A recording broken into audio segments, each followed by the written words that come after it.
proficiency, meaning to still learn about a variety of cultural environments, whether it be through text readings, as I previously said, or videos that are still educating about these cultural backgrounds of the students. So it's still acknowledging that, but you're just using one language, the English language, for that education. So still acknowledge, but just using one mode of learning, which is actually a unifying factor if you think about it. Second, you regarded the cognitive ability and increase of that in bilingualism. So students are able to, quote, convert words and sayings and understand things in two languages, end quote, and that promotes better cognitive functions. But what are those specific functions? So even if so, studies have found that learning specific content can be extremely difficult among both classroom settings. So according to an article on a blog called Vitana, learning second language content can be difficult because complex topics are being taught at the same time in two different languages. It goes on to explain that many districts offering bilingual education teach one language for half the day and the other for the remainder. So while cognitive ability may increase, it may be hard to actually apply these mental processes in both languages. For example, it presents the following scenario. If a student is having struggles learning division, but also struggling with second language grammatical concepts, their cognitive processes can be completely overwhelmed. And that's an example of something that would raise the affective filter, the stress of the student, thus impairing / creating a boundary to their educational endeavors. This shows that while you assert that critical thinking is implemented, because the brain can switch between these two languages, there's a danger that poses. And that leads to my following question for you, which is how can the teacher assess your bilingual students and be aware that they're progressing with the English language? So it's definitely difficult for teachers to try to make sure that their English language learners are progressing with the English language. But what I've found is that a lot of these teachers keep portfolios for their students, which are a collection of their work throughout the year. So through these portfolios, they can see how much progress that the student have made with the English language, and they could try and pinpoint any areas that they might need work with. So it's harder to assess them using standardized tests such as multiple choice questions, since there's only one answer. So through the use of this portfolio and giving students all these different types of assignments and projects, it can be more useful to seeing how their English language skills are developing. Got it, thank you. Third, we have a note that higher academic scores as well as increased focus and decision making. So my opponents argue that bilingual education students have increased academic scores and focus and decision making, but this exists primarily in the bilingual classrooms that implement the program effectively to its maximum implementation. So you might have high quality resources and well-trained teachers who can model both fluency in both home and target languages, but it's difficult to be sure that there are these qualified teachers and assistants. So the students may not always achieve those higher academic scores, focus, and decision making. So it's very relative to the classroom environment in the school district. In fact, there is a major meta-analysis funded by the U.S. Department of Ed that looked at bilingual programs compared to English-only programs for English learners.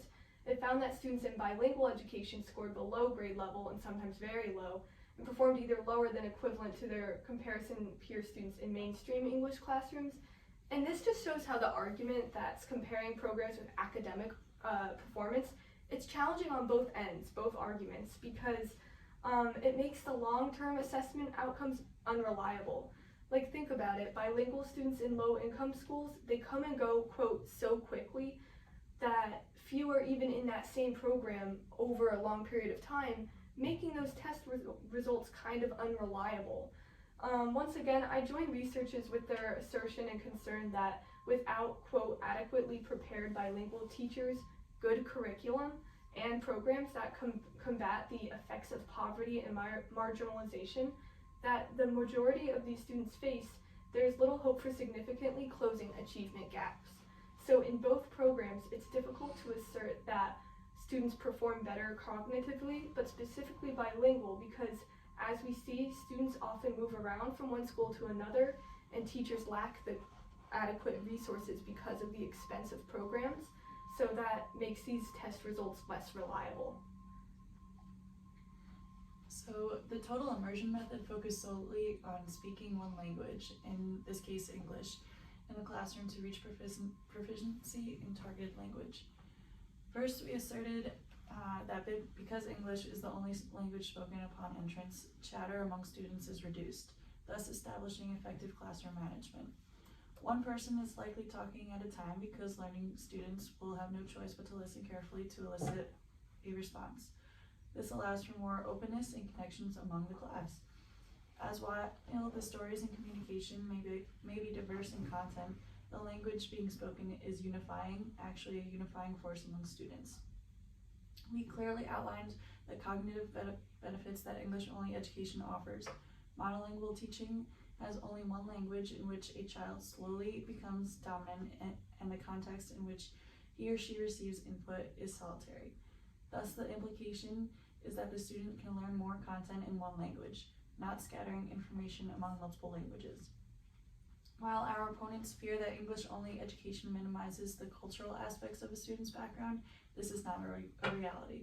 Just because one language is being implemented in the classroom does not mean that the cultural competency cannot be fostered. Rather, cultural proficiency can be fostered, as the teacher can respond positively to differences among students and know how to learn and interact with students from a variety of cultural environments, but also teach about these differences in one language. Students do not need to fear losing their native language. If the student is consistently using their native language at home, then their native language can be maintained while their English is implemented in the classroom. ELL students' home language is an asset, not a barrier. Frustration among students while learning is a reality regardless of whether it is bilingual or monolingual. Thus, teachers must anticipate this with solutions. Engaging lessons combined with group work can keep their effective filter low. For these reasons and defenses, it is reasonable to establish the use of English-only policies in the classrooms is not only effective but preferable. Bilingual education lends itself to a diversification in schools as well as in the real world. By incorporating a student's native language and the target language in the classroom, the student is able to improve in many different skill areas, more so than an English-only education classroom. One of these areas being cultural awareness. Bilingual education allows not only the ELL student but all students in the classroom to be immersed in a different culture other than their own. As a teacher, they can include aspects of the culture of the native student, such as the background and any traditions that may be fitting in the classroom.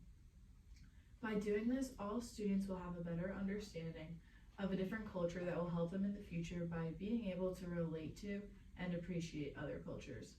When students are able to speak fluently in two languages, they can connect with a wider variety of people through communication. Although our proponents claim that bilingual education may not increase cognitive ability due to the teaching of multiple complex structures at the same time, however, by incorporating multiple lines of exposure, the student will gain the cognitive abilities to juggle multiple concepts at one time. These skills can increase problem solving, decision making, and higher order thinking skills. When a student must convert words to a different language, their cognitive skills are being used much more and they are able to make more connections. This goes along with an increase in academic scores and performances in the classroom. Bilingual education students who are taught in effective ways are oftentimes more successful in the classroom because they have gained these skills needed to problem solve and comprehend content. Another reason why bilingual education is beneficial for students is because of the opportunities it offers in the future.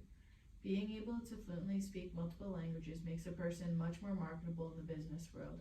By being able to communicate effectively with a wide variety of people, you can benefit groups in different ways and become more of an asset.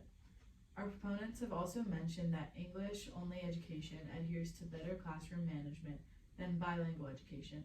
However, there are ways to implement good classroom management in a bilingual education program as well.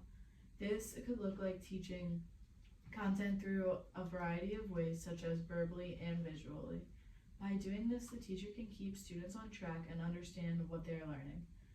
The other side offered the idea that in an English-only classroom, there will be more open discussion in one language that will keep a classroom running smoothly. However, there can still be effective open discussion in a bilingual classroom with the use of both languages. For example, if an ELL student is unsure of a term or phrase or has a misunderstanding, it allows for discussion as a class to clear this up and promote a better understanding. Based on our reasoning, bilingual education allows for a more beneficial education for students.